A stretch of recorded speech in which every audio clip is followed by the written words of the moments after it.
I see a quorum. I must inform members that the clerk of the committee may only receive motions for the election of chair. The clerk cannot receive other types of motions, cannot entertain points of order, nor participate in debate. Nous pouvons donc procéder à l'élection. We can now move on to the election of the president. Pursuant to Standing Order 1082, for the position of chair. Mr. Sarai. I would like to nominate MP Sven Spengeman, please. Thank you, Mr. Sarai. It's been moved by MP Sarai that MP Spengeman be elected chair of the committee. Are there any further motions? Seeing none, I declare that the motion is carried and Mr. Sven Spengeman has been duly elected chair of the committee. I would invite you to take the chair, Mr. Spengeman.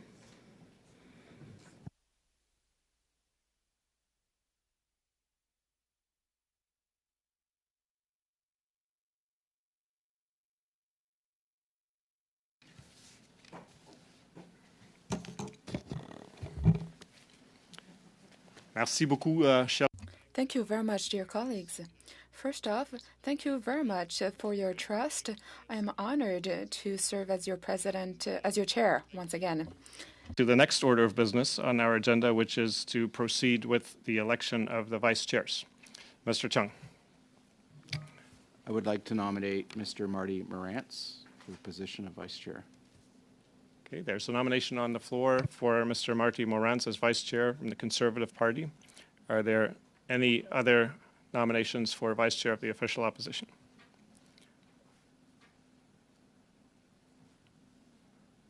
We'll do them one at a time. There's two. Seeing none, Mr. Marty Morantz is elected vice chair. Congratulations, Mr. Morantz. Welcome to the committee. And I now invite nominations for the position of vice chair for the second opposition. Madame Benayan. Oui, merci, Monsieur le Président. Plaisir de. It is a pleasure to see you as our chair. I propose Mr. Bergeron as second vice president. Thank you very much. Mr. Bergeron is proposed as vice president. Vice chair of the committee. Seeing none, I declare Monsieur Bergeron elected. Félicitations, Monsieur Bergeron. Plaisir de vous voir. Congratulations. It is a pleasure to see you again.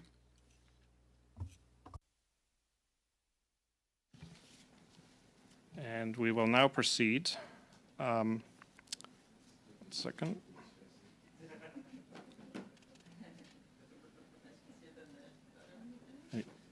We're going straight into the order of business. Okay.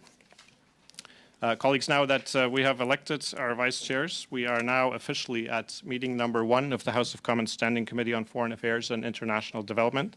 Bienvenue au comité. Welcome to this meeting. Format pursuant to the House of Commons Order of November 25, 2021. Members are attending in person in the room and remotely using the Zoom application.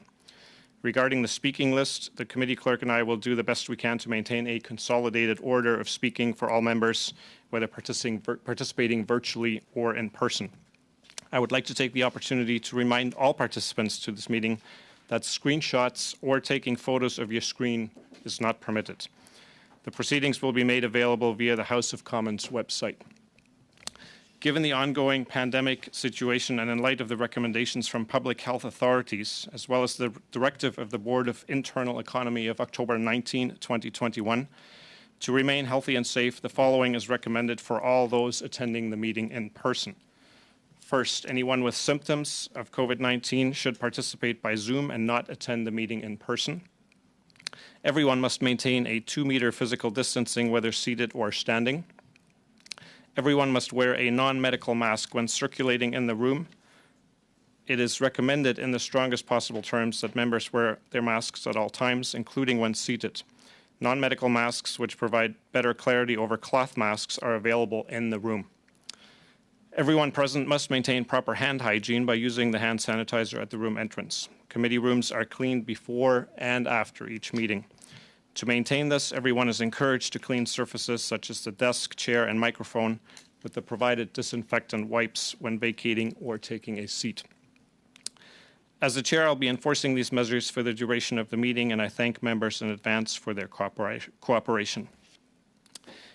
We will now proceed to our items of business, and the first of these is the set of routine motions. They've been circulated by the clerk, and members should have them available in both languages. And I would like to ask now that Dr. Fry take us through the routine motions as they are in front of you. Ms. McPherson? Sorry to interrupt. Just very quickly, I have 2 additional routine motions I'd like to propose. So if you could just let me know when that would happen. We will deal with those after we've gone through the customary set of routine motions. Dr. Fry, I will give you the floor to take us through the first routine motion, which deals with analyst services. After that, I will ask you briefly for the floor back, and then we will continue with the remainder of the routine motions. Dr. Fry. Thank you very much, Chair. The first motion reads that the committee retain as needed and at the discretion of the chair, the services of one or more analysts from the Library of Parliament to assist in its work.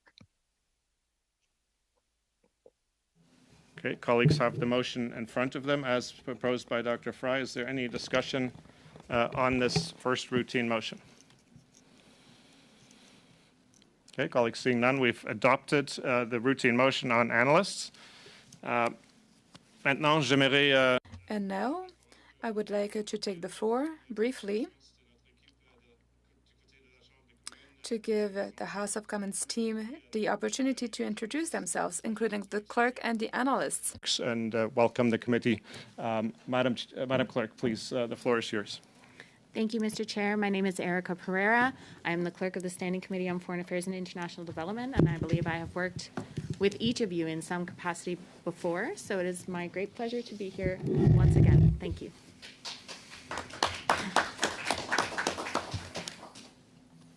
Merci beaucoup, Madame la Greffière. Thank you very much, Madam Clerk. And now, Madam Goody. I'll just step in here. Go ahead, Allison. Sorry, this is awkward. Our first one of us in the room. Thank you, Mr. Chair. I'm very pleased to see all of you again and to meet new faces. My name is Allison Goody. I'm going to be one of your analysts from the Library of Parliament. I've worked on the Foreign Affairs Committee for a number of years, and I'm looking forward to it. Thank you. Thank you so much, Ms. Goody. And now the floor goes to Mr. Siekierski, please, for opening remarks. Hi, yes, I'm BJ Siekierski, and I worked with Allison on this committee in the last Parliament. C'est agréable de voir autant de visages familiers. I am pleased to see so many faces that I recognize and to be here in person. We do, but if you or any of your staff have questions, n'hésitez pas. Please do not hesitate to ask us questions. Thank you so much. And I would like to thank in advance our House of Commons team for their extraordinary service as we've experienced over previous legislatures, their experience, their tireless commitment to supporting the work of this committee, included also our technical staff, our interpreters, and anybody else that's lending service to the work of this committee as it goes forward. Merci beaucoup de votre service. Thank you very much for your work. The floor to take us through the remainder of the routine motions, please. Thank you, Chair. The second motion is that the Subcommittee on Agenda and Procedure be established and be composed of, I think, 4 members, the Chair, 1 member from each recognized party, and that the Subcommittee work in a spirit of collaboration. Dr. Fry, thank you very much. The motion is before the committee. Any discussion on routine motion number 2? Okay, seeing none, we've adopted the second routine motion. Dr. Fry, thank you very much, and the floor is back to you. That the chair be authorized to hold meetings to receive evidence and to have that evidence published when the quorum is not present, including 2 members of the opposition parties and 2 members of the government party. But when traveling outside the parliamentary precinct, that the meeting begin after 15 minutes, regardless of members present. Dr. Fry, thank you very much. I've got no indication yet that the sound is too marginal to be interpreted. I'm wondering if it's cutting in and out very slightly. I'm wondering if you could either lower your boom just a smidge, that may solve it. But again, no concern from interpretation so far. Thank you. Thank you, Dr. Fry. Routine motion number 3 is before the committee on meeting without a quorum. Any discussion on that motion? Monsieur Bergeron, oui. Maybe just a question, if I may. When we say including 2 members of the opposition party, is it 2 members from all opposition parties or 2 members from 2 opposition parties? Thank you very much for this question. I would ask the clerk to respond. The answer is any member from the opposition. So it could be 2 members from the same party. Any further discussion, colleagues? Okay, seeing done, we have Yes, Ms. McPherson?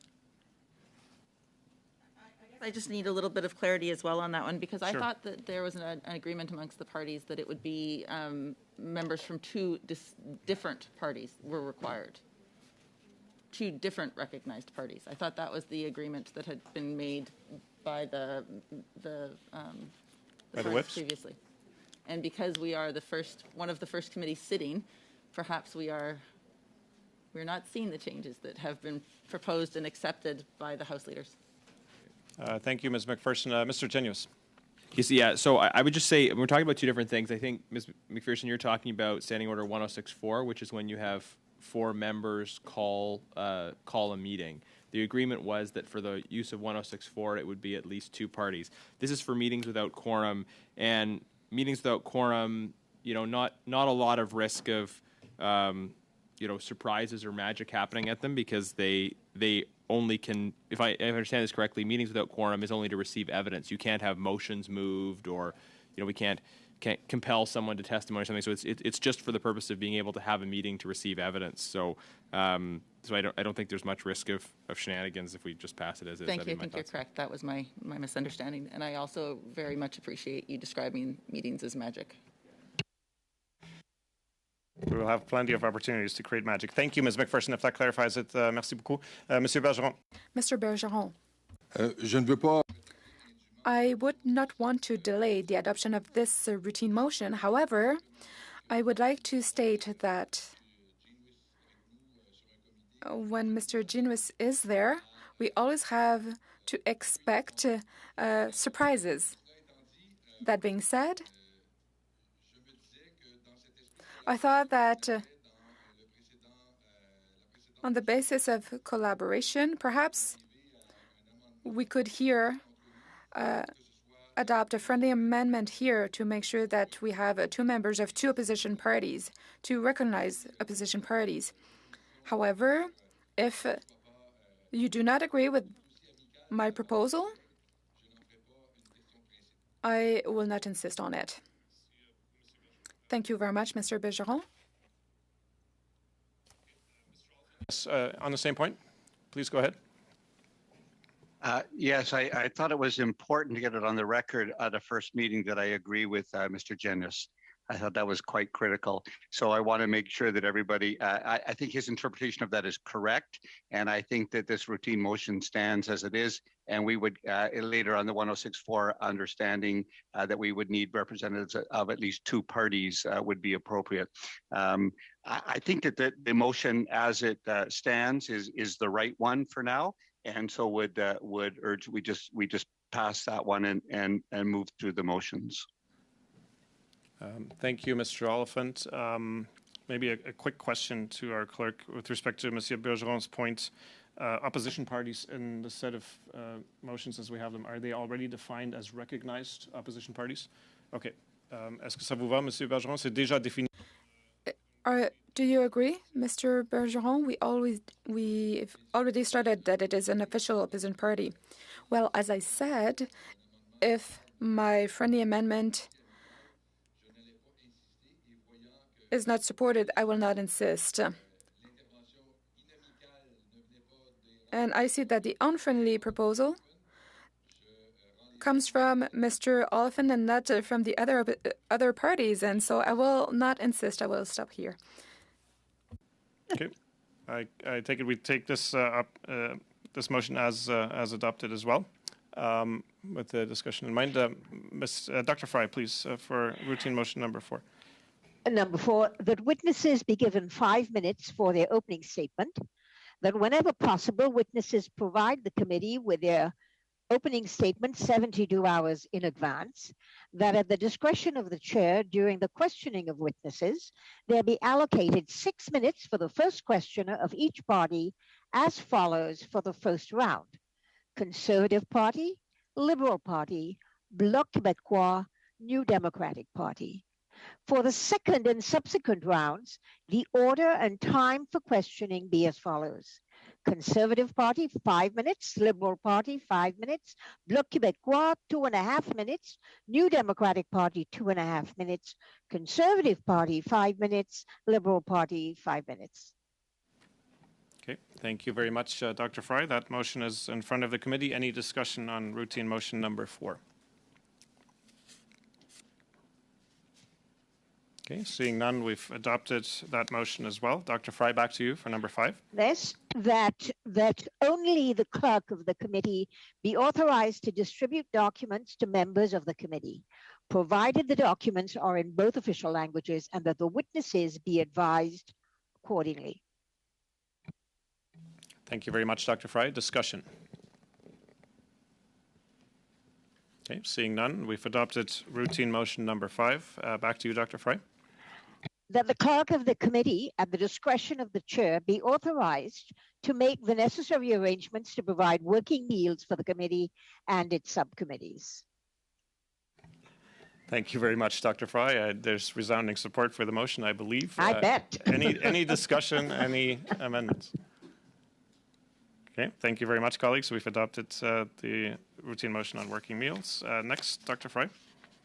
Then the next motion is that if requested, reasonable travel, accommodation, and living expenses be reimbursed to witnesses not exceeding 2 representatives per organization, and that in exceptional circumstances, payment for more representatives be made at the discretion of the chair. Okay, thank you very much, Dr. Fry. Discussion on this motion. Seeing none, we've adopted it. I believe it's number 7. Back to you, Dr. Fry, for number 8. That unless otherwise ordered, each committee member be allowed to be accompanied by 1 staff member at in-camera meetings, and that 1 additional person from each House officer's office be allowed to be present. Any discussion on this motion with respect to access to in-camera meetings? Seeing none, colleagues, we've adopted that motion as well. And back to you, Dr. Fry, for number 9. That 1 copy of the transcript of each in-camera meeting be kept in the committee clerk's office for consultation by members of the committee or by their staff, and that the analysts assigned to the committees also have access to the in-camera transcripts. Thank you very much, Dr. Fry. Discussion on this motion. Okay, seeing none, we've adopted number 9 as well. Thank you very much, Dr. Fry. Back to you for a slightly longer text, notice of motion, avis de motion. Yep. That a 48-hour notice interpreted as 2 nights be required for any substantive motion to be moved in committee, unless the substantive motion relates directly to business then under consideration, provided that A, the notice be filed with the clerk of the committee no later than 4 p.m. from Monday to Friday, and the offices of the whips of each recognized party in both official languages by the clerk on the same day. The said notice was transmitted if it was received no later than the deadline hour. C, notices received after the deadline hour or on non-business days be deemed to have been received during the next business day, and that when the committee is holding meetings outside the parliamentary precinct, no substantive motion may be removed. Okay, merci beaucoup, Dr. Fry. Thank you very much. Dr. Fry, discussions on this notion of motion? Okay, seeing none, we have adopted that routine motion. And back to you, Dr. Fry, for the final routine motion on orders of reference. That in relation to orders of reference from the House respecting bills, A, the clerk of the committee shall, upon the committee receiving such an order of reference, write to each member on the committee to invite those members to file with the clerk of the committee. in both official languages, any amendments to the bill which is the subject of the said order when they would suggest that the committee consider. B, suggested amendments filed pursuant to paragraph A at least 48 hours prior to the start of clause-by-clause consideration of the bill to which the amendments relate shall be deemed to be proposed during the said consideration, provided that the committee may, by motion, vary this deadline in respect of a given bill. And C, during the clause-by-clause consideration of a bill, the chair shall allow a member who filed suggested amendments pursuant to paragraph A an opportunity to make brief representations in support of them. Thank you very much, Dr. Fry. And any discussion, debate on this final routine motion? Chair, just a point of order. I wonder if Ms. Fry can clarify the motion she moved, because I think there might have been the word "not" that was missed in the reading of it. So so just to clarify, the text that I have in A says the clerk of the committee shall, upon the committee receiving such an order of reference, write to each member who is not a member of a caucus represented, and then continues from there. I'm not sure. I'm sorry, I thought I read not, but that's okay. fine. If I maybe didn't, I misheard then it, but just so it's clear on the record what we're voting on. Thank you. The word "not" is in the text of the motion as circulated. Monsieur Bergeron.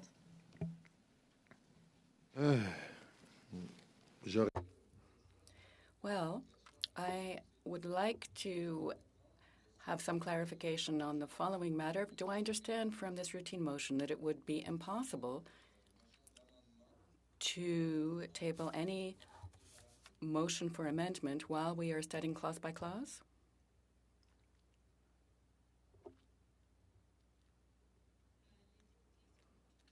During clause-by-clause consideration of the bill, well, MPs are always able to propose any amendments during debates, during meetings of the committee. Thank you. Thank you, Mr. Bergeron. Any other questions, any other requests for clarification? Very well. Thank you, dear colleagues. Then we have carried this motion as well, which leads us to the end of the routine motions. Excuse me, Mr. Chair, there is Did I miss one? there are I'm sorry. two other motions. Yeah. I was a little hasty, Dr. Fry. Yes, another page attached here. My apologies. Technical tests for witnesses. Please, back to you.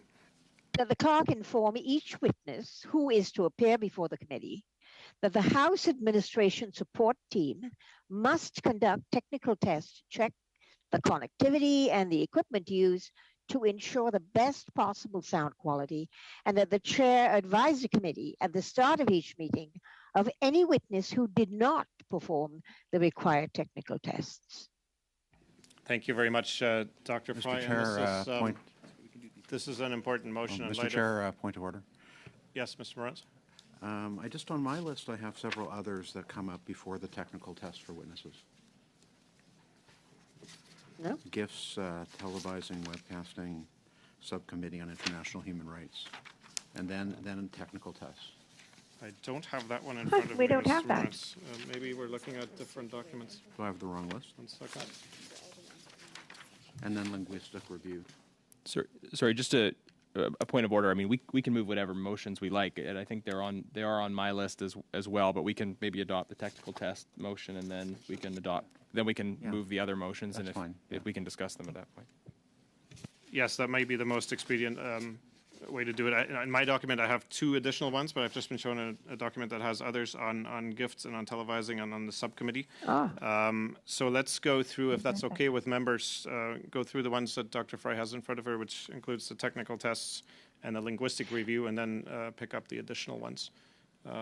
Is that acceptable, colleagues? Just in the. That's acceptable, Chair, but I won't be able to read those other ones because I don't have them. We may be able to tap somebody else on the shoulder to read them. If not, I'd be happy to do that. I've just been handed the document that has them included.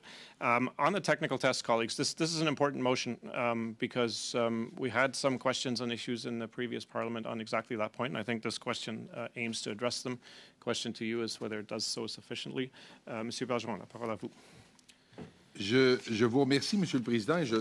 Mr. Bergeron, to you. Thank you, Chair. And I, too, find that this is a highly important motion The last part of the motion, however, I feel does not ensure that we will sidestep the types of problems we ran into during the last Parliament. I have a clear memory. It was quite a mess up when a representative of a UN agency told us after questions were put in French that they had not understood the question put because they were unable to hear the translation of the question. So if the clerk informs us at the beginning of each meeting which witnesses have not carried out the required technical tests, this still will not prevent the type of situation that we were faced with during the past Parliament. We might at least know ahead of time. Of course, I might have known ahead of time that the lady in question wouldn't necessarily be hearing the translation of the question that I would be asking her.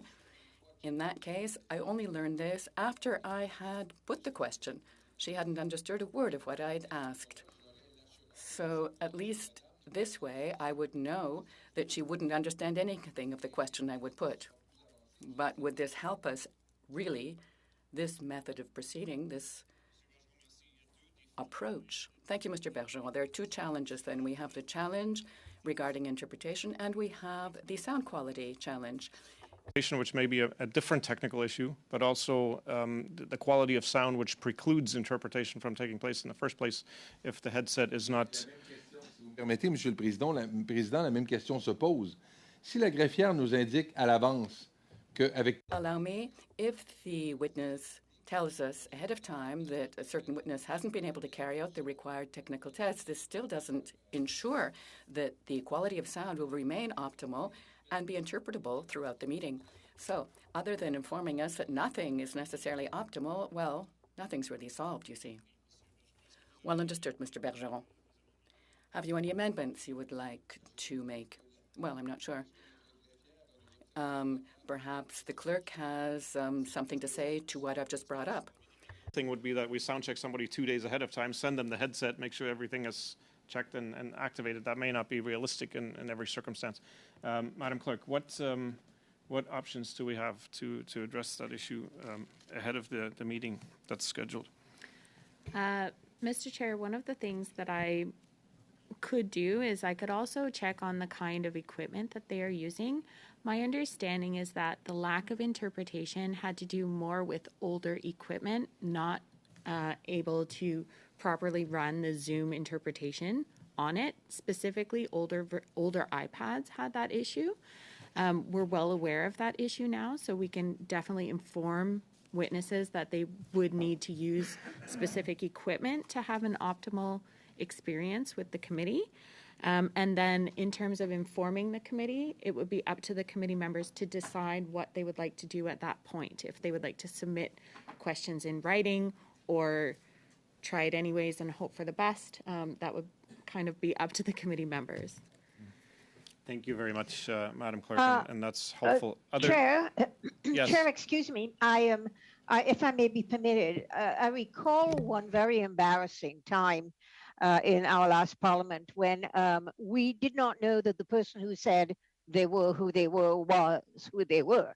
If you recall, our friend from the Russian radio station. So is there something here in which we can make sure that people are verified or verify the witness to be exactly who they say they are? I don't know how we do that, but maybe the clerk can suggest. It's a very good point, Dr. Fry. Identity verification in addition to interpretation capacity and then quality of sound are all three fundamental to us being able to examine a witness on a scheduled day. Otherwise, it would be wasteful for us to learn that the person's not the person who they say they are, or that they're not able to connect with us. I don't know if all of those issues have to be put into a routine motion. We can certainly develop understandings, operational understandings among ourselves with the Office of the Clerk and technical support. But let's hear from colleagues who have views. Mr. Oliphant, you have your hand raised, please. I just want to support what Mr. Bergeron said there. I think I don't have a wording in my head and I don't have the kind of technical things we need to do, but even to the point where we've had officials from government come before us unprepared with the correct equipment. So that has caused problems, not just with interpretation, but generally.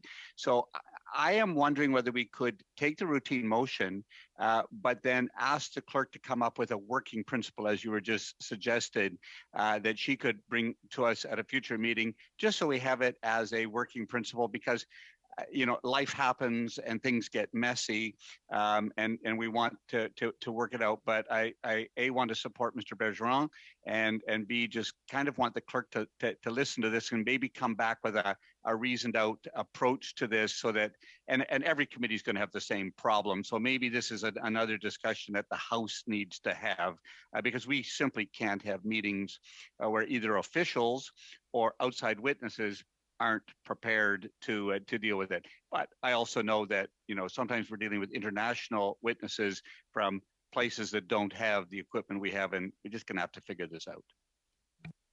Mr. Oliphant, thanks very much. I think that is constructive. I wonder if colleagues would agree that we should adopt the motion on technical tests as it's currently framed, but then supplement it with an operational understanding, including perhaps the possibility of getting headsets into the hands of our witnesses ahead of the time. It certainly should be possible within the parliamentary precinct. If we have a witness from a different continent who's calling from the field, we may or may not have that opportunity, but that we develop some sort of operational parameters in very short order with our clerk and technical support staff to address these issues. My sense was that, looking at the text of this motion, that there would be some concerns on the part of those of us who have worked virtually during the last Parliament and experienced some of the issues. Does that work? Would colleagues agree to proceed in that fashion? Essentially, that we adopt the motion as currently framed, but then work on the supplementary understandings. Monsieur Bergeron. Tout à fait, Monsieur le Président. Yes, indeed, Mr. Chair. I feel that that is a very good compromise being proposed by Mr. Oliphant here. However, I heard him say, if I'm not mistaken, at the end, that we must keep in mind that in some areas of the world, well, people won't necessarily have access to the equipment needed that would ensure that they be heard. I certainly agree to that, but I simply wish to remind everyone that the incident I was referring to involved a UN official, one of whose working languages is French. So it was very odd to find ourselves in such an unfortunate situation, especially given the fact that the witness was a high official of the UN. Thank you, Mr. Bergeron, for these useful observations. Framed and work on the additional parameters that we need to set out with respect to the issues that colleagues have raised. If that's okay, then we'll pass the floor back to Dr. Fry for the final routine motion on her document, and then we'll go to the other ones that were just raised by colleagues. Dr. Fry. Okay, que tous les documents présents. That all documents submitted for committee business that do not come from a federal department, members' offices, or that have not been translated by the Translation Bureau be sent for prior linguistic review by the Translation Bureau.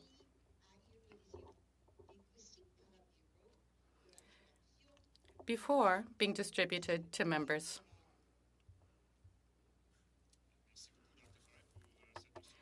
Thank you, Dr. Fry, for reading this motion on linguistic review. Any debates? Any comments? That motion as well, and thank you very much, colleagues.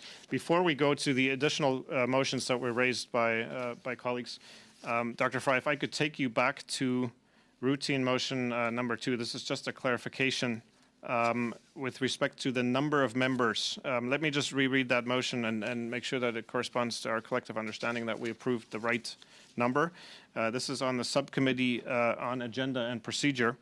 The motion reads that the subcommittee on agenda and procedure be established and composed of, and then there's a bracket that says number of members, the chair, one member from each recognized party, and that the subcommittee work in a spirit of collaboration.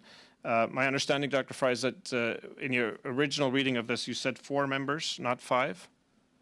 I said I thought it was 4, but I could be wrong. We just knew that they had to be the chair and okay. A member from each party. Okay, so we are looking at a total number of 5. And just Yes, yeah. wanted to make sure that that corresponds with the understanding of colleagues as we've passed that motion already. Mr. Genuis. Go ahead, Or I was Mr. just going Moran. to say that I don't know why we don't have all have the same document, but mine doesn't have a bracketed portion with no number in it.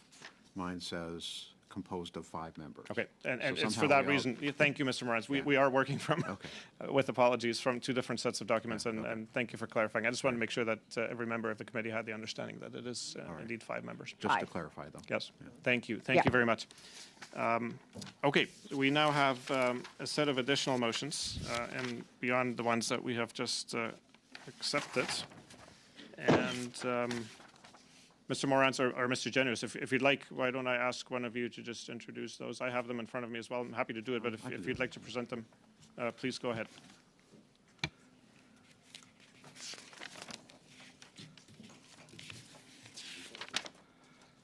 So it's He's going to read. Murat's going to read them. the one on gifts is the next one. That the committee be authorized to purchase gifts. Oui, Mr. Bergeron. Yes, Mr. Bergeron. Chair, do we have copies of these supplementary motions, given that I don't have them here before me?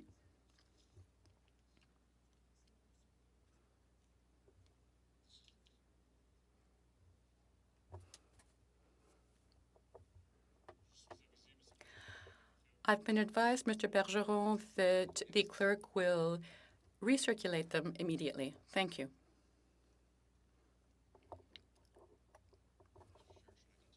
Until that's done. If it's okay with colleagues to listen to them orally, as with the knowledge that they will be in your inbox momentarily, maybe we can proceed that way. Mr. Morans, go ahead, please. Sure. Thank you, Mr. Chair. So gifts, that the committee be authorized to purchase gifts to be presented to foreign hosts and visiting delegations. Thank you very much. Any discussion on that motion? Questions? Just waiting an extra second because colleagues don't have this one necessarily in front of them. And as a side note, Madam Clerk, the parameters of those gifts would be established by regulation. And okay, seeing no discussion, no questions, we've adopted that. Thank you, Mr. Morans. Back to you. Thank you, Mr. Chair. Televising/webcasting, that all meetings other than those deemed in camera be televised or webcast where possible. Okay, any discussion on that motion? Okay, seeing none, we've adopted it. And back to you. Thank you, Mr. Chair. Subcommittee on International Human Rights. That pursuant to Standing Orders 108 Sub 1 and 108 Sub 2, a subcommittee on international human rights be chaired by a member elected by the subcommittee, be established to inquire into matters relating to the promotion of respect for international human rights, as may be referred to it by the committee. That the subcommittee be chaired by a member of the government and be composed of 8 members or associate members, of which 4 shall be government members, 2 shall be from the Conservative Party, 1 from the Bloc Québécois, and 1 from the New Democratic Party, to be named following the usual consultations with the whips. That the Subcommittee on International Human Rights and of the Standing Committee on Foreign Affairs and International Development be granted the authority to print from day to day such papers and evidence as may be ordered by them pursuant to Standing Order number 108 Sub 1 Sub A. That the subcommittee be empowered to send for persons, papers, and records to receive evidence, to sit during a time when the committee is not sitting in Ottawa, to sit when the committee is sitting outside the parliamentary precinct, and to sit during periods when the House stands adjourned, and that the chair of the subcommittee meet with the subcommittee on agenda and procedure of the subcommittee at their mutual discretion. Okay, thank you very much, Mr. Morans. And again, colleagues, if they don't already have it, should have that motion in their inboxes very shortly. Any discussion, comments, debate on the Subcommittee on International Human Rights? Okay, seeing none, we have adopted that motion as well. And that then, colleagues, unless there are other hidden motions somewhere, would take us to the end of our routine motions. Yes, Ms. McPherson? Sorry, I did have two routine motions I'd like to propose, if I could. Okay. Not substantive, but routine concerning the work of the committee? Mm-hmm. Sure. Yep. Go ahead, please. Thank you. The first, I guess I can take this off, can't I, when I'm speaking? The first motion that I wanted to propose is that each party represented on the committee be entitled to select one witness per 2-hour witness panel. Obviously, this is important so that we make sure that there is a diversity of witnesses represented and that all parties have an opportunity to bring forward witnesses. It's important for our committee work, and think it's an important routine motion to pass. Thank you very much, Ms. McPherson. Comments, questions, discussion on that motion? I see Mr. Oliphant and then Mr. Genuis. Mr. Oliphant, go ahead, please. Thank you. I have found that there are two ways that committees work on these issues. One is that committee lists are presented, and we do it by the number of seats that Canadians elected to the House of Commons, and we proportion the time exactly. And others are done by consensus through an agenda committee or through working out what is best for the committee to hear. I have never seen this one before, so I'm just suggesting I don't believe it's a routine motion. I think it's a different motion because there are two ways that parliaments have worked on this, and committees have chosen different ways. And I've chaired one committee that always worked on a consensus model and found the best witnesses for the committee. I worked with another committee that always had a percentage per capita based on the number of seats elected to the House of Commons. This one, I'm not sure is either of those. And so I will need some more information about what that is, because what we've done in the last little while on this committee is work on basically the clerk would go through and look at people who have submitted, take out the duplicate witnesses, and find a way to balance the parties' submissions. I have not seen that as a problem, but if others have seen it as a problem, I think that's important for the committee to hear. But I think we've been fairly successful by working that out, and we have a kind of a hybrid understanding that we're doing it by the number of seats that have been elected by Canadians, and by kind of a consensus to ensure that everyone is finding a way into the committee. So I guess I need to know, if this is a solution, what is the perceived problem? Okay, Mr. Oliphant, thanks very much. Mr. Genuis? Okay, Mr. Genuis is withdrawing. Ms. McPherson wants to come back in. Please go ahead. And just to respond very quickly to Rob is, that those of us that are with smaller parties, that the New Democrats and the Bloc, of course, would like to make sure that our witnesses are brought forward and that we have an opportunity to have those witnesses come. Now, this particular motion was something that was put in place, that was sponsored by Michelle Rempel-Gardner in the Health Committee in the last Parliament, and it worked very well for them. So this is one of the rationales for using this as a template for other committees to ensure that we can have that diversity of voices present when we do studies. Okay, thanks very much, Ms. McPherson. Any other comments, questions? Mr. Morans? I just want to put out there that we do have the subcommittee on agenda and procedure, which is composed of one member from each recognized party, and that the subcommittee, we just passed this routine motion, work in the spirit of collaboration. So I think that's where the witnesses could be sorted out, just as a suggestion. Thank you very much, Mr. Morans. Monsieur Bergeron?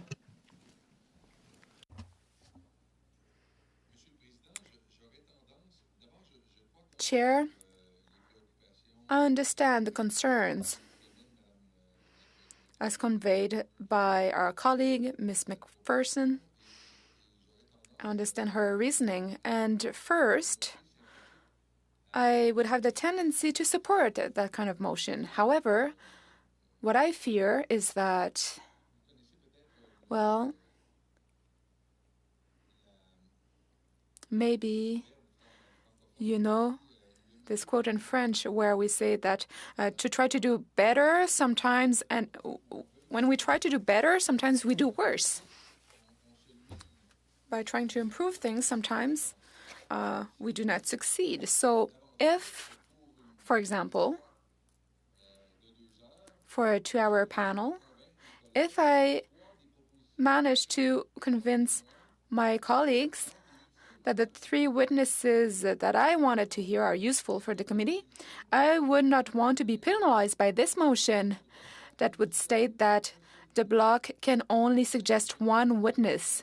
So, but I do understand where she's coming from, where our colleague is coming from. However, I believe that maybe this could be detrimental because it could undermine the relevancy of the witnesses that we propose, and that could be disqualified because we would only be allowed 1 witness per party. Of course, there's nothing ideal. I would like to paraphrase Winston Churchill, who said that the democracy is the least worst system of all. So there's no ideal solution. And in the past, I have had reservations with regard to how we chose witnesses at this committee. However, generally speaking, I must say that the different points of view have almost always, if not always, been taken into consideration. And our colleague is calling for a diversity of opinions, and it has been respected in the past. So it will never be too late. Our colleague could always present this proposal later on if she believes that throughout our work and discussions with regard to the choice of witnesses, if she believed that we did not have a diversity of opinion, she could say so. And at that point, I would concede that what I have said today may not have been accurate. And maybe things will have to be changed then. But at this point, we have always managed to work collegially with regard to the choice of witnesses, and all parties have been satisfied. We have had a diversity of opinions. I do want to stress the fact that I understand her reasoning, and I am sympathetic to her suggestion. However, at this point, I am inclined to vote against this motion. I believe that we should work the way we have always worked in the last parliament. This is a new parliament, of course, and maybe things will change with this parliament. And if things change, Ms. McPherson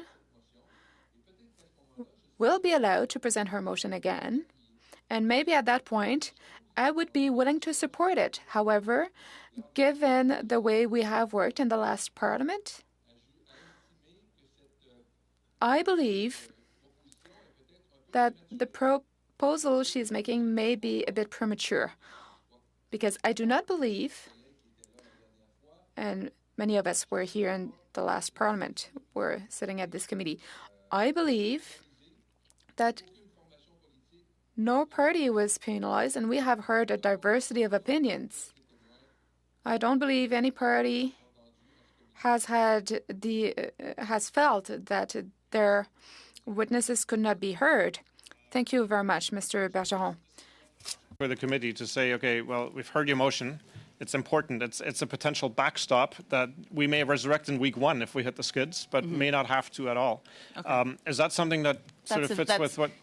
I appreciate all of the interventions, and I'm very comfortable with that I can bring this forward if we do find that the committee does not work appropriately. But as Mr. Bergeron has mentioned, democracy is a flawed but the best system we have. So that's what we will work with. Absolutely. I do have a second one. And you've given the committee an early heads up. So the committee is now seized with your question if it turns out that we don't have that diversity that you were aspiring to reach through that motion. And by all means, you could introduce it in week 2 if you needed to. Thank you, Mr. Chair. Back to you for your second.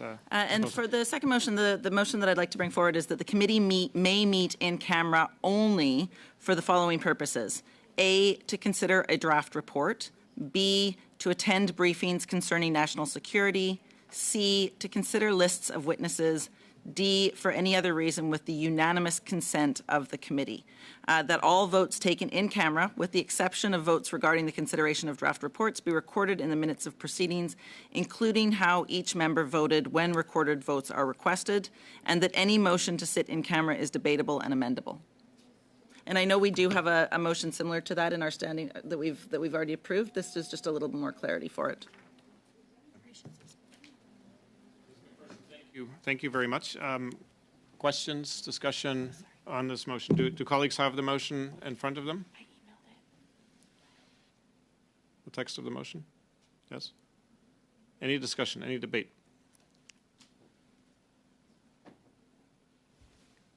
Mr. Oliphant. Seems to be a certain power in being the only one with Hetty who is a virtual, and I don't want to do that. I'm sure there are people there with their hands up.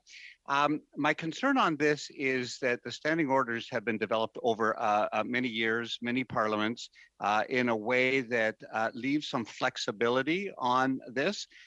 Again, I think the committee, obviously we are the masters of our own or mistresses of our own work. But I think that I would prefer not to decide ahead on in camera or not in camera, but do it the way we've always done it and find a way to do that as is appropriate when it comes up. So I would not be inclined to support this, but I think that the standing orders and the routine motions are clear on in camera and gives us some flexibility as opposed to tying us at any one point in time. So I'm kind of nervous about this motion. Okay, thank you very much, Mr. Oliphant. Colleagues? Mr. Generous? Yeah, Mr. Chair, I would just say respectfully in response to Mr. Oliphant's comments that the committee retains the ability to meet in camera under item D. But this is a good way of providing some clarity and direction for our staff in terms of planning meetings to say these are the parameters we have in mind for what is and isn't in camera. So on that basis, I think it's reasonable to provide that clarity and that direction in a space that, in my experience in the past on committee, there's just been a level of ambiguity around. So appreciate this being brought forward. Mr. Generous, thanks very much. Monsieur Bergeron? Correct me if I'm wrong, Chair. However, I don't believe that it is in anybody's interest to impose with a majority vote to sit in camera.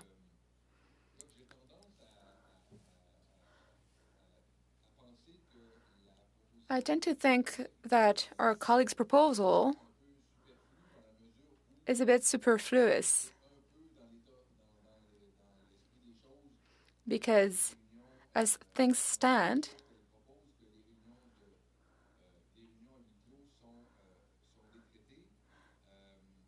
there's a way to provide for in-camera meetings, and we always have the choice to sit in camera if we believe it is relevant.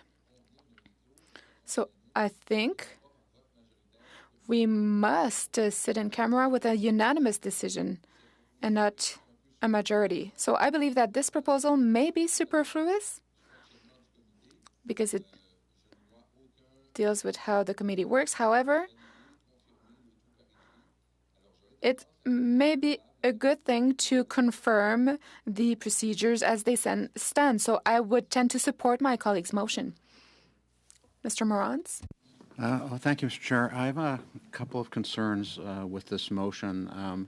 One is I think that if the entire committee wants to go on camera, one member shouldn't be able to prevent that, and we need to be able to make those decisions on a case-by-case basis. The other concern I have is the issue of votes being made public, which I think is what this motion is saying. And the reason for going in camera is often that there's very sensitive information that we're dealing with. So it's not so simple to make a vote public. The substance of that vote would likely come into question as well, and it could open the door to important discussions that need to take place in camera being made public. So I'm all for transparency, but I think that the wisdom of having in-camera meetings is also important, and we need to protect the integrity of it as well. Mr. Morantz, thank you very much. I'll give the floor to Ms. McPherson, and then I think our clerk may have a comment on the very last line of that motion, that any motion to sit in camera is debatable and amendable in terms of historical precedent.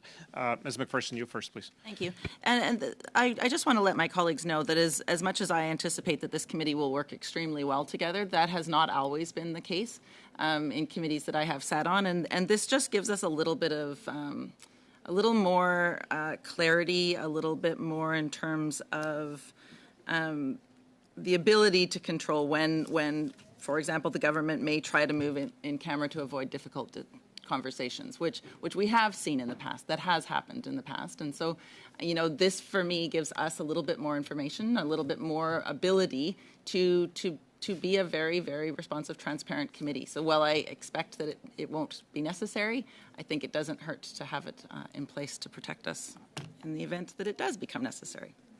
Ms. McPherson, thank you very much. Madam Clerk, did you want to just clarify a bit for the committee on the final portion of that motion? Certainly. Thank you, Mr. Chair. One of the issues is that the last line of this motion states that any motion to sit in camera is debatable and amendable. Specifically, you'll note in the Standing Order 67-2 states that, and I can bring it up just a second, that these are dilatory motions. So they're not debatable motions, and it's outlined in Chapter 20 on page 1089, and it says any motion may move a motion to go from sitting in public to sitting in camera and vice versa. The motion is decided immediately without debate or amendment. I do know that some committees have adopted this motion in the previous Parliament. I believe that they used it more as a guide rather than a strict contradiction of the standing orders in that way. We did discuss it at the beginning of 43-2 for Foreign Affairs. One of the issues that comes up as well with Mr. Morantz's concern about making the decisions public is that there could be some diplomatic concerns with it. For example, if the committee is deciding to conduct a study about a certain country, for example, and members vote against it, that's then captured in the minutes that members have voted against hearing about this specific issue. However, it's an in-camera meeting, so you cannot defend your position publicly. So there are those kinds of issues as well that could potentially come up with specific regard to foreign affairs. Okay, that's very helpful, Madam Clerk. Thank you very much, Monsieur Bergeron. I've just been told, Chair, and I know that every committee can choose to work as they see fit. However, there's case law that we have to take into consideration, or past cases. And so it seems that the Ethics Committee has deemed that a motion that was very similar to this one was deemed inadmissible. So I'm not sure on which basis, but I was just told that it was deemed inadmissible. Thank you. There are other considerations that we may potentially raise. One of them, Ms. McPherson, might be the Part B of the motion talks about to attend briefings concerning national security. One might also consider whether the position of a witness who is precariously positioned because of political or other sensitivities should be protected through an in-camera option, and if in that case it would have to be unanimous, or whether members should be able to vote in those cases by majority to protect the name of that witness, the identity, the geospatial location, and the substance of what that witness will tell us. That might be equally important for the committee to consider. This may also be a motion that we might want to incubate a bit more, especially in light of what Monsieur Bergeron just told us, and to see if there's a modulation of the motion that you may wish to reintroduce, or we can just sort of see how our practice establishes itself. At a minimum, I would think it's a backstop to potentially regulate our decision-making with respect to in-camera work if members don't feel that it's going in the right direction or that it could be fine-tuned through that motion. I don't know how colleagues feel. Are there any other discussions in terms of points in terms of what we should do with this motion today? Would colleagues wish to vote on it today, or should we have some sideline conversations in terms of the substance and revisit? Yeah, Mr. Chung, please. So are we finished with routine motions? Well, routine motions, yes. This is a procedural motion, not necessarily routine, but governing the work of the committee that Ms. McPherson has introduced, and we need to find a way to dispose of it today or in the future. Mr. Chair, I'm happy to withdraw it and bring it forward at another time, if deemed necessary. Okay, sure. If that solves the situation for the moment. Mr. Chung, did you want to come in on that motion? Or? Okay, perfect. Colleagues, I think that has taken us to the end of not only routine motions, but also procedural ideas with respect to how to structure our work. I know there are a number of notices of motions that colleagues have put forward with respect to substance going forward. I think we have, we have a good amount of time left if colleagues would wish to speak to any of those motions that they would want to bring forward with respect to substantive work in the 44th Parliament. I think there's an opportunity to do that now, so I invite colleagues to raise their hands and signal our attention so that we can get into that discussion. Mr. Chung, please. Thank you, Mr. Chair, and congratulations on your election or acclamation as chair. I move. Before I move the motion that I have in front of me, I'd like to give it to you to distribute to members of the committee.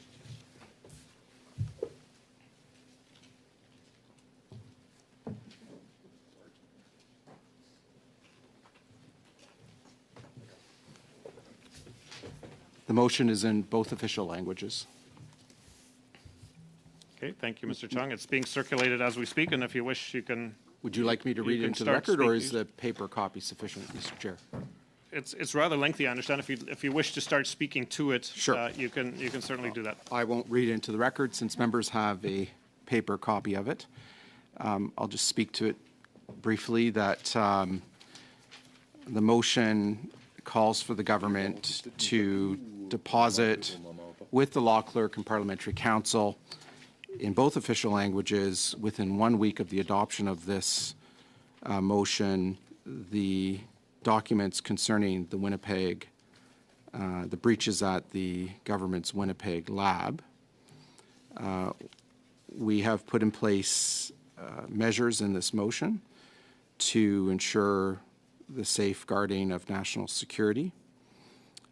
The motion calls for the law clerk to transmit to the clerk of this committee the documents in redacted form, who would then in turn distribute the documents in redacted form to the members of this committee.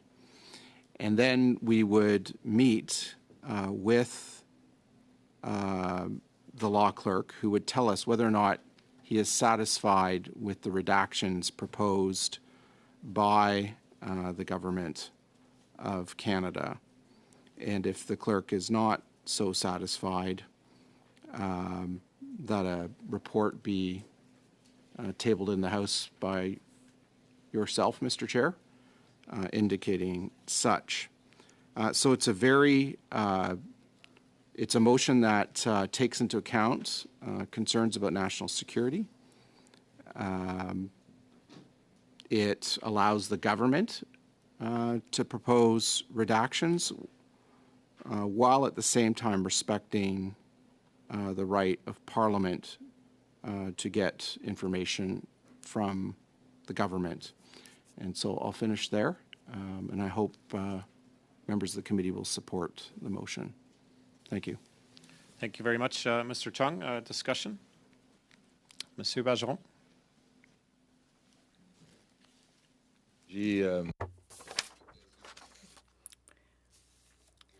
I have had a chance to inform our colleague of the concern that I've had about presenting a motion such as this. I say concern and discomfort, but I'm not necessarily in disagreement with it. So I'm uncomfortable for the following reasons. Some have chosen not to recreate the Special Committee on China-Canada relations. That is their choice. I myself am uncertain it has been the right choice, however, because I believe that over and beyond the illegal holding of the two Michaels and the situation regarding the request for the extradition of Meng Wanzhou, once that was solved, we found ourselves at a crossroads with regard to our relationship with the People's Republic of China.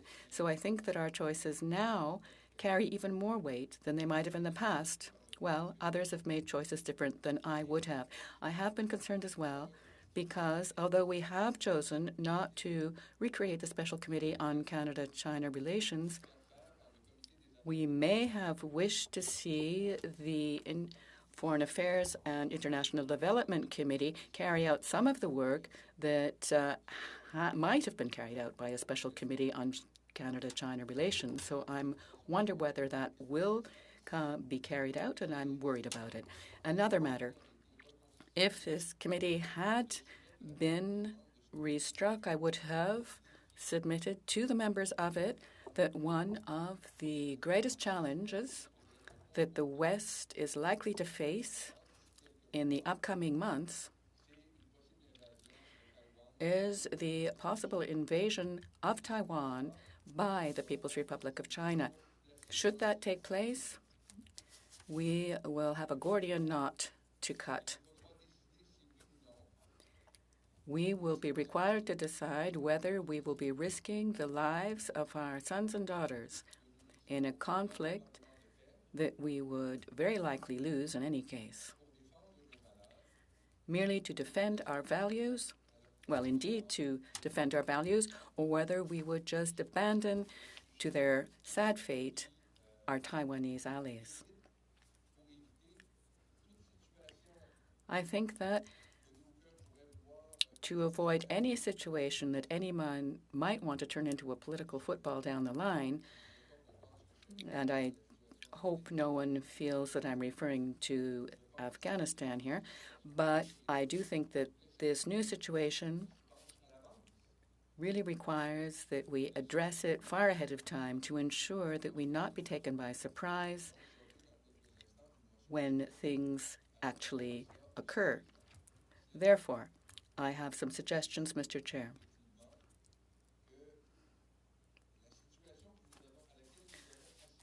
I feel that the situation that we saw in the prior Parliament that remains unresolved, and I refer to the mysterious events that took place at the Virology Lab of Winnipeg, really do deserve having someone in this Parliament looking into the matter in depth. Though I am concerned, and some other colleagues have mentioned this concern, that this motion is flawed. I am tempted to support it, if only to avoid leaving this as an unsolved mystery of our history. I think that we do have the means to ensure, and while respecting the government's legitimate concerns about safety and protection of personal information and even legal investigation, I think there is a way to plumb the depths of this mystery.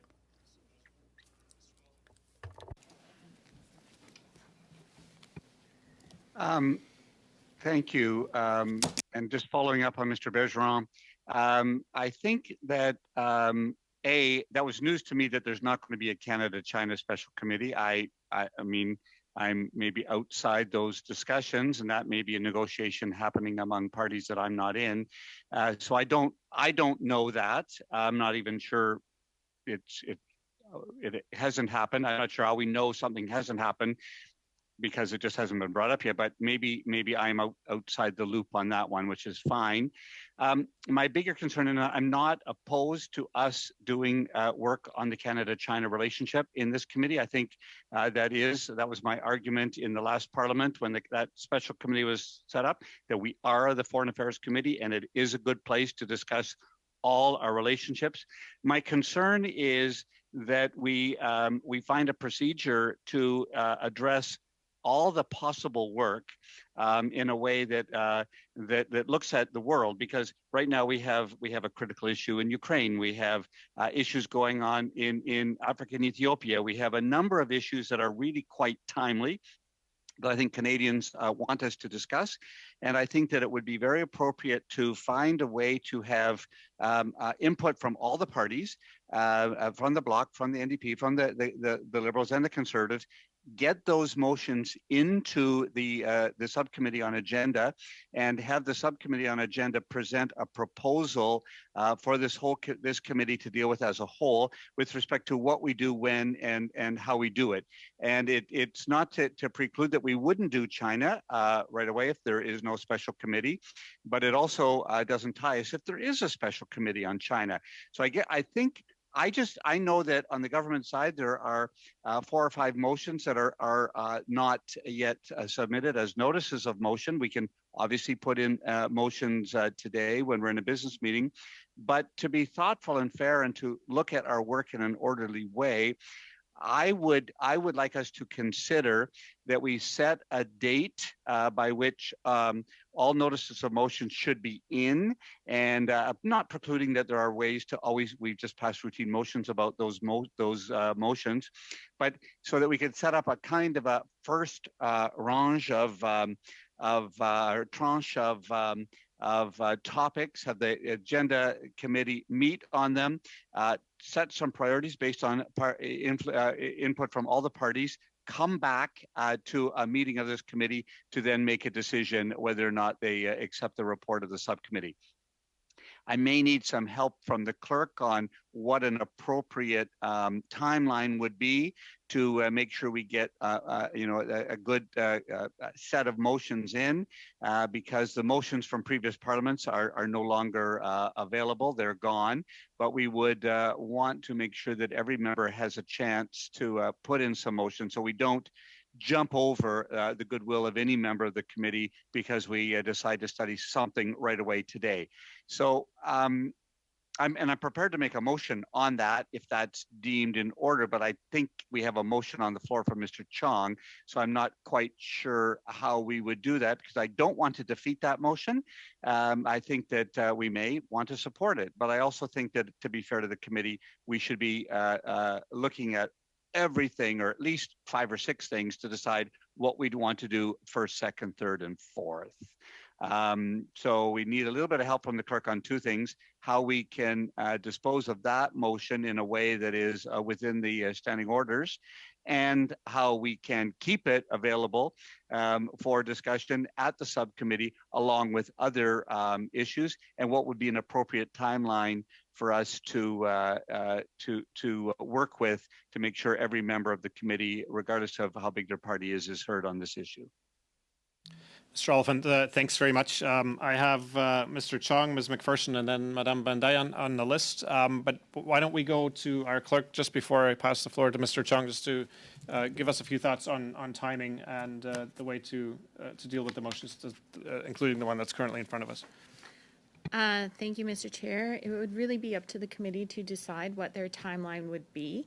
Looking at the House of Commons sitting calendar, having new motions in for consideration this week seems unlikely, which means our first meeting back would be the 31st of January. So mid-January sometime for all motions to be in and circulated would definitely be suitable for me, but it would be up to the committee members to decide. The other thing is that your question was in order to dispose of this motion before us but not defeat it. Okay, you could certainly refer it to the subcommittee on agenda and procedure, or with unanimous consent, it could be withdrawn to be moved at a further time. Thank you very much, Madam Clerk. Mr. Chong, Ms. McPherson, and then Madame Bandayan. Please go ahead. Well, it sounds like there's no opposition to the motion on the floor. And so perhaps we could move to a vote on the motion if there's no further debate on the motion, and then move on to other business. Thank you, Mr. Chong. I think Ms. McPherson had her hand raised, and Madame Badayan as well. Ms. McPherson? So there are further interventions? There seem to be, yes. There seem to be additional speakers. Okay, well, just let me say briefly then, look, there are lots of provisions in the motion on the floor to protect national security. We're actually asking the government to come forward with proposed redactions to the documents that the law clerk would review. The committee would receive the redacted versions through you, Mr. Chair, and the clerk of the documents. The law clerk would then sit down with us in an in-camera meeting to discuss those redacted documents and whether or not, in his view, those redacted documents are consistent with the terms of the motion. I have complete faith in the Parliament of Canada's security measures in place. In fact, I have more faith in Parliament's security measures in some ways than the Government of Canada's.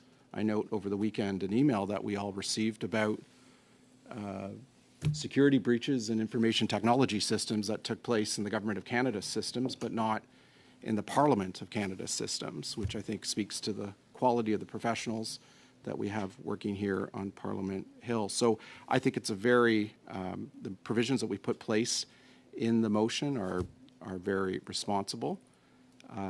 And I think they will ensure the protection of national security and any ongoing criminal investigation. So I hope we're able to dispose of this motion at this committee meeting. And for matters that we're not able to deal with in the next 35 minutes, perhaps we can take those up at the steering committee between now and the end of January. Thank you, Mr. Chair. Thank you, Mr. Chong. Ms. McPherson. Thank you, Mr. Chair, and I want to thank everyone for their interventions. This is very interesting. I'm very interested in this motion. I see a lot in this motion that is useful. I do understand the concerns, however, that Mr. Bergeron has raised. And I guess some of my concerns also stem from hearing the clerk talk about the fact that we are not going to be sitting again until basically February.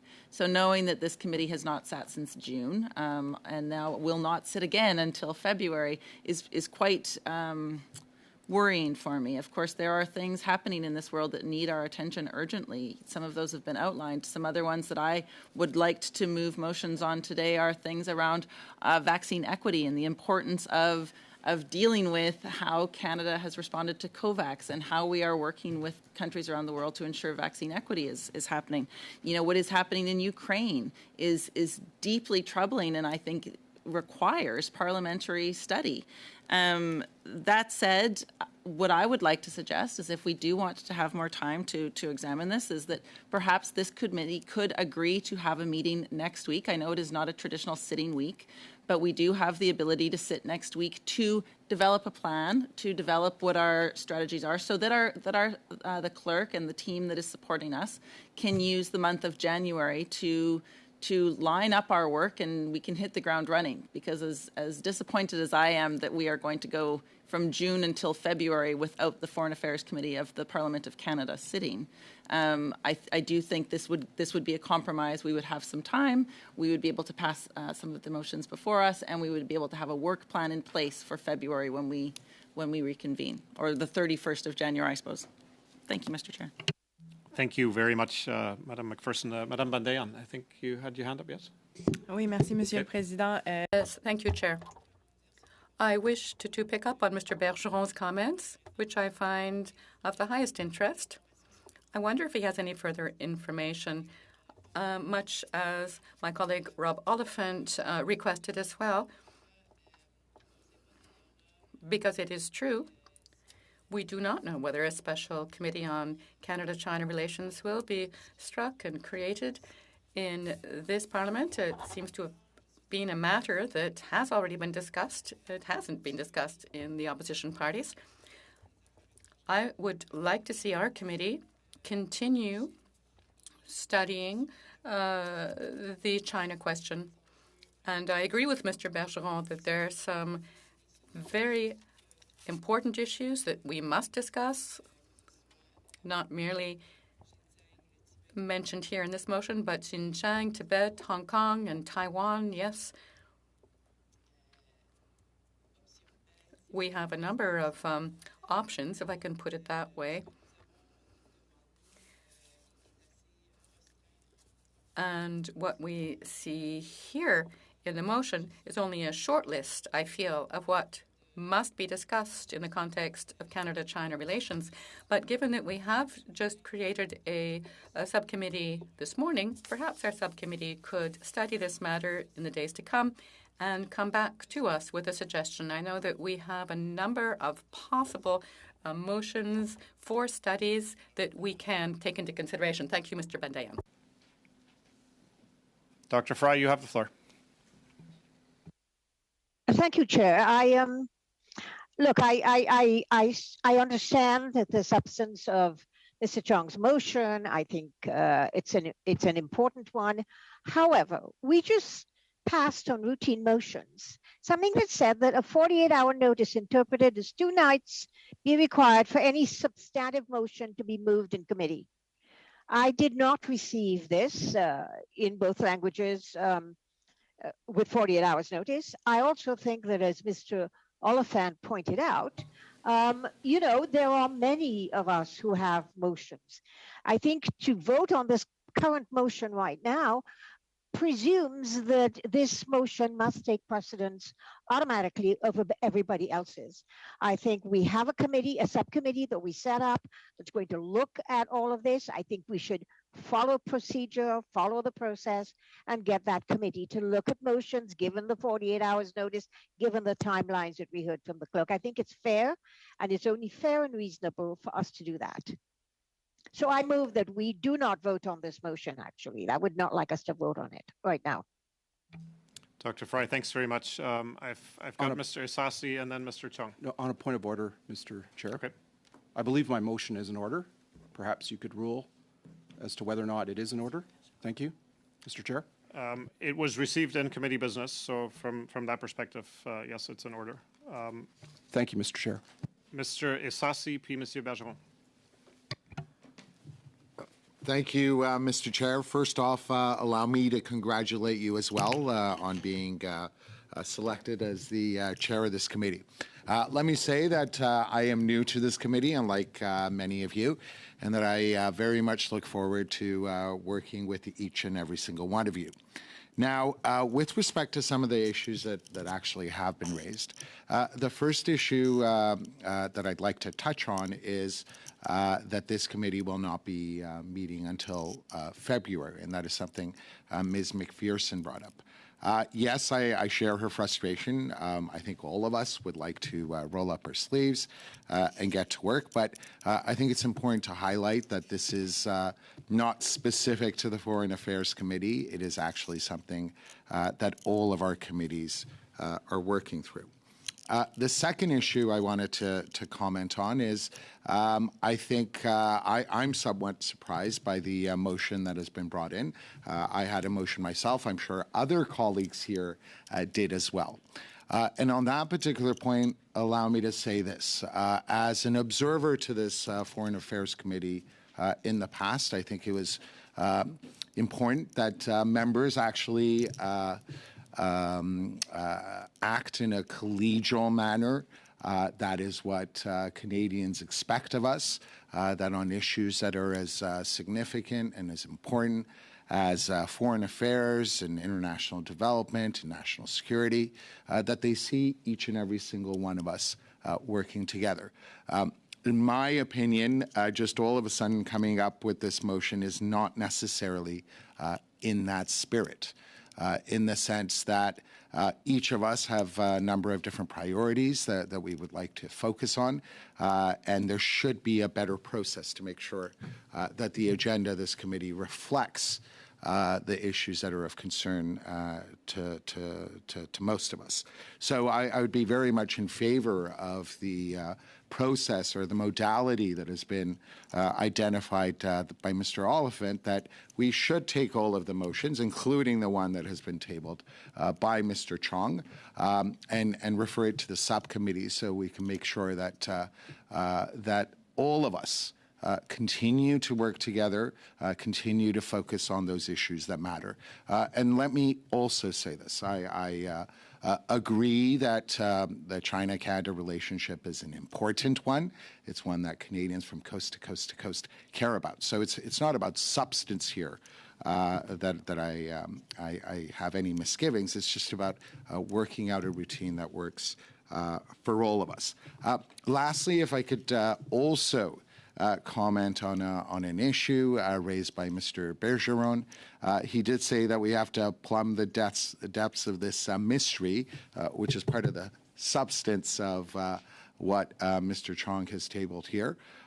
Let me say that yes, Canadians want to know all these issues. They want to understand them, but they're not willing to do it at the expense of actually not doing it in a professional manner, not making sure that our national security interests are upheld. And on that point, I think it's important to also highlight the important work that the National Security Committee is doing. There are issues that they are fully apprised of. It is a committee that consists of members from various parties, so it's not a partisan one. So at times like this and on issues that possibly implicate, I should say, our national security, there are mechanisms, and I don't think that necessarily dealing with redacted or issues that pertain to national security, this is necessarily the best process to adopt. But all to say, look very much forward to working with all the members here, and very much am in favor of the process that has been outlined to make sure that the various motions that we have all drafted are considered, and we can all hopefully work together to set up the agenda for this committee. Thank you, Mr. Chair. Thank you very much, Mr. Sassi. Dr. Fry. Mr. Chair, I would like to clarify once again with regard to procedure. As I said, I don't have a problem with the substance of the motion, but I do want to repeat, it is business under consideration. If you're going to take a substantive motion, it could be brought in without the 48 hours notice if it's under business under consideration. We're not considering China in this meeting. This is a motion that was filed. It was supposed to be sent to be distributed to members and the officers of the whips of each recognized party in both official languages by the clerk on the same day that said notice was transmitted. And I am sorry, as a member, I did not receive it. And so I would like to ask the clerk if the meaning of the word business under consideration does not, as I have chaired committees in the past, I understood it to be like if we were discussing, as Ms. McPherson was saying, let's say we were discussing, vaccines, and then somebody moved a notice while we were discussing vaccines about vaccines. That's what I thought meant to be business under consideration, not that we are in a business meeting. So could the clerk clarify for me, please? Dr. Fry, thanks very much. I think we have a couple of colleagues here who are waiting for a clarification on that front as well. It was a committee business portion of the meeting. The motion was presented in both official languages. Madam Clerk, the implications of that. The business the committee's dealing with. Thank you, Mr. Chair. Right now, the rubric for the committee is committee business, which means that anything that the committee decides to consider at this time is admissible. If you were considering vaccine equity, a motion not related to vaccine equity would not be in order at that time. You would need the notice. But because we are in committee business, any motion that any member chooses to bring forward at this time would be admissible. And just a point of clarification, I have sent the motion to your email account. Thank you very much, Madam Clerk. And it's my understanding that a number of other colleagues also have motions to bring forward and to discuss and to sort of see how we get ourselves into the starting blocks for the 44th Parliament and what the priorities are. So the Standing Committee on Agenda and Procedure was referred to as an option for members to consider to see what, in what sequence, with what priority the committee should consider. I would encourage colleagues to follow that thought to see who else has things that they wish to bring forward today. But on the motion of Mr. Chong and how the committee wishes to dispense with it this afternoon, further comments and discussion. Monsieur Bergeron, puis Mr. Sarai. Compliqué. Deux choses. Two things, Chair. So to come back on the legitimate concerns of Mr. Oliphant and Madame Bendaya, I don't believe there are any negotiations within the opposition parties with regard to the China-Canada relations. Our Conservative friends, after the 2019 election, tabled a motion in the House of Commons at the first opportunity during an opposition day. They wanted us to adopt a motion creating a China-Canada Relations Committee. I had informal discussions at the time, and so I believe that they were to do the same at this time. However, much to my surprise, without having discussed the issue with anybody, they tabled a motion asking for the creation of a committee on what happened in Afghanistan. I had the opportunity to speak on this issue in the House of Commons, and I said that I take it that the Conservatives are no longer interested in the China-Canada relations. Maybe because they thought they did not have any political gains to make, and they have found a more interesting toy or hobby. So the events surrounding what happened in Afghanistan. And so, Chair, you will remember that in the House of Commons we said that we would not adopt a motion as tabled by the Conservatives unless amendments were made to make sure that we would not simply make things worse about what happened this summer, but to make sure that we could improve things for Canadians who are still stuck in Afghanistan, for our allies in Afghanistan who are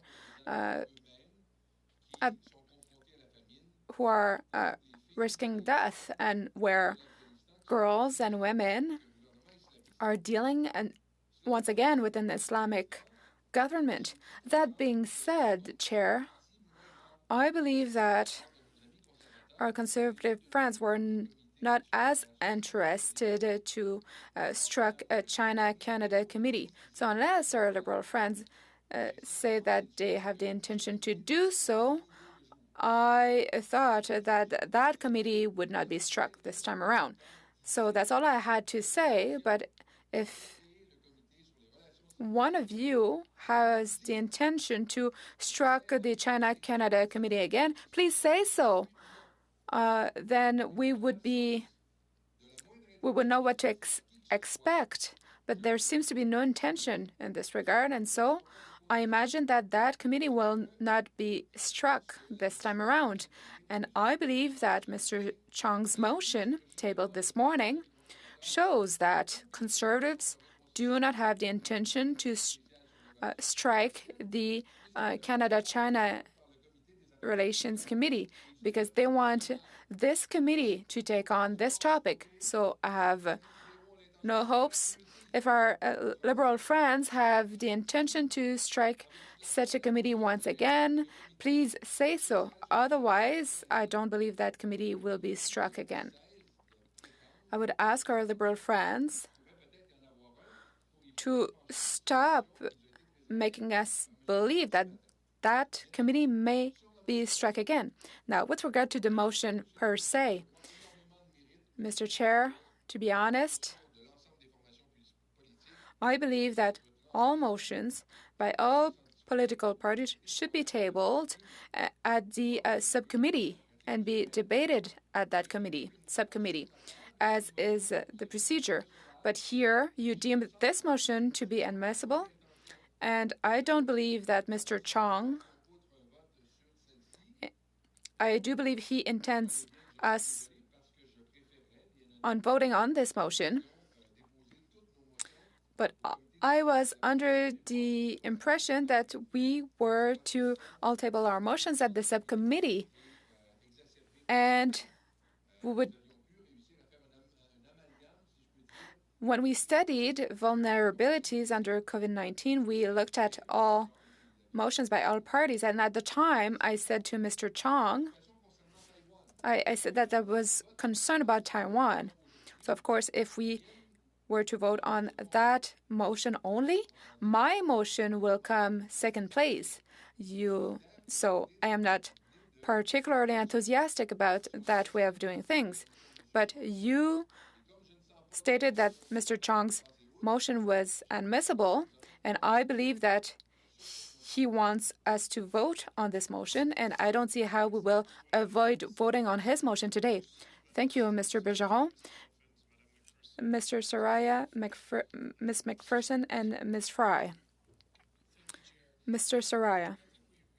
Spoken about that. I think the gist of it is if we can refer it to the subcommittee, if we can have a subcommittee meeting, perhaps in January 7th, might be a good day if somebody wants to work that out, and then this could be discussed there. So my motion will be to refer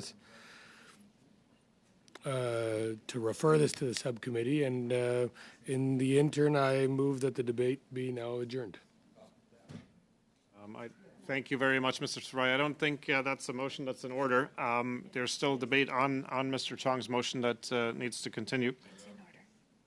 It's not debatable or amendable.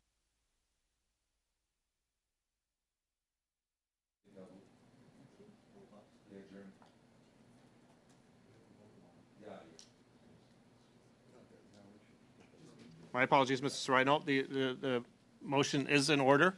It's dilatory, and the committee will proceed to a vote on adjourning the debate.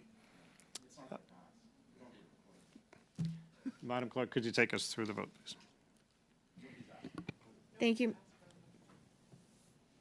The motion adopted on November 25th in the House specifies that any votes in committee must be by recorded division unless they're unanimous or on division.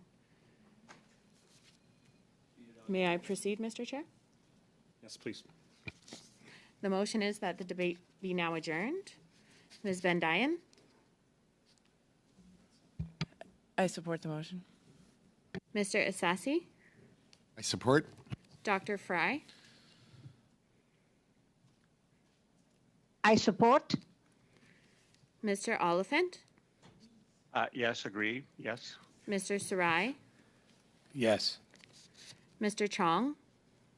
No. Mr. Dalton? No. Mr. Genuis? No. Mr. Morantz? No.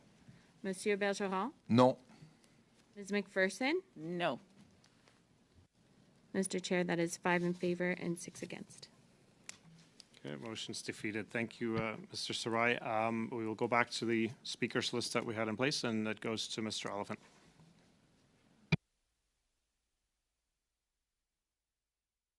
I'm sorry, I'll lower my hand. I'm going to, as I said earlier, I would like to put into a motion what my proposal was, that to be fair to the work of all the members of the committee, I would move that we refer this motion to the subcommittee on agenda and whatever it's called. What's it called? I used to call it the steering committee. Subcommittee on Agenda and Procedure. The Subcommittee on Agenda and Procedure.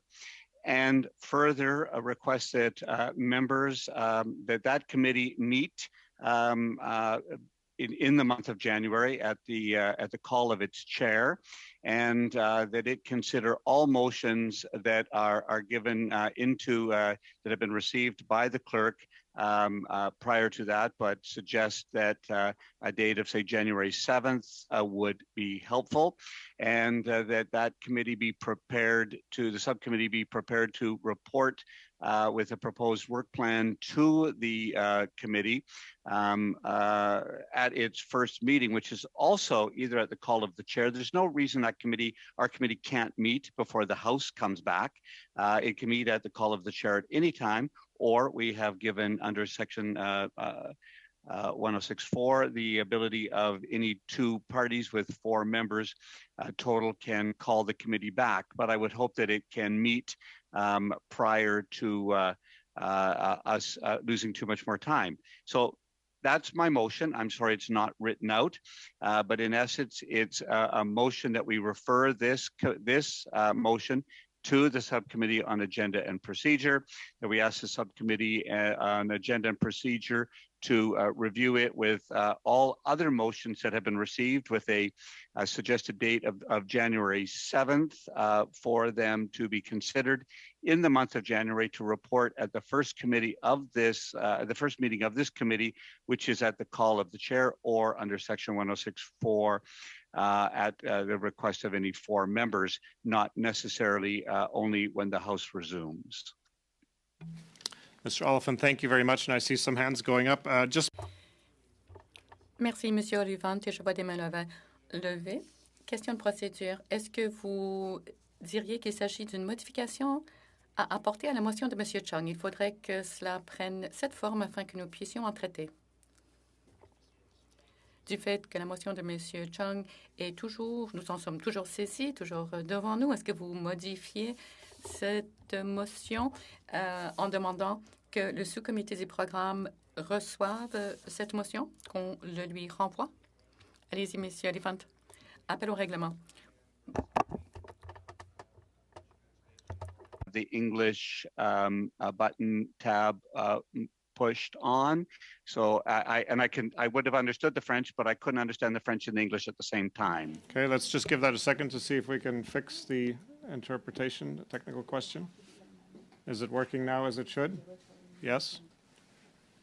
Okay, Mr. Oliphant, let me just... Is this working now at present, sir? You've just said with respect to the motion brought forward by Mr. Chung, would you then frame it, I'm suggesting that it may be framed as an amendment to then supersede Mr. Chung's motion, which is still on the floor?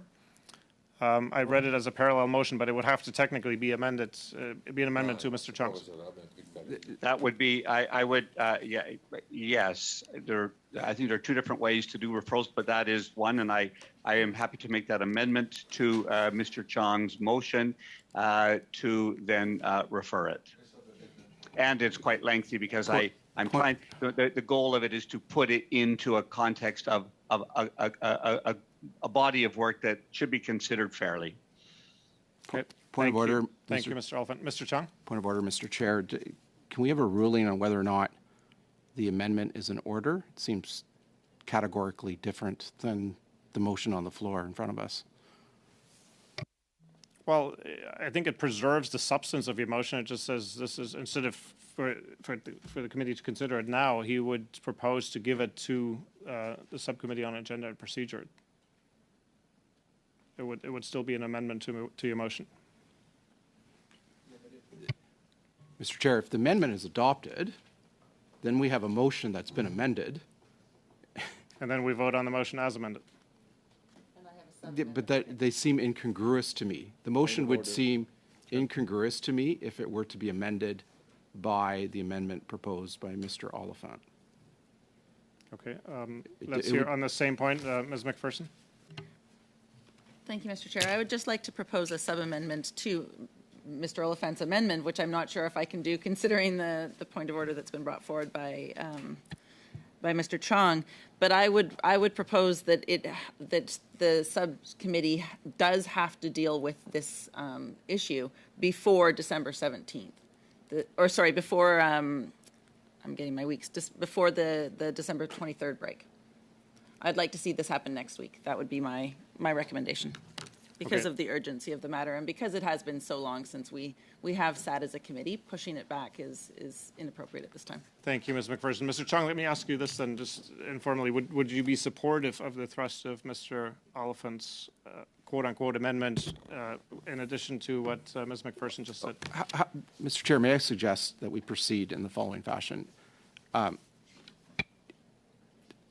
If there's unanimous consent, I'm happy to have my motion set aside for the consideration of the subcommittee on agenda and procedure next week, and as well as for the consideration for the agenda for the committee for the subcommittee on agenda and procedure to also consider other proposals for studies from other members of the committee as outlined by Mr. Bergeron and Madame McPherson.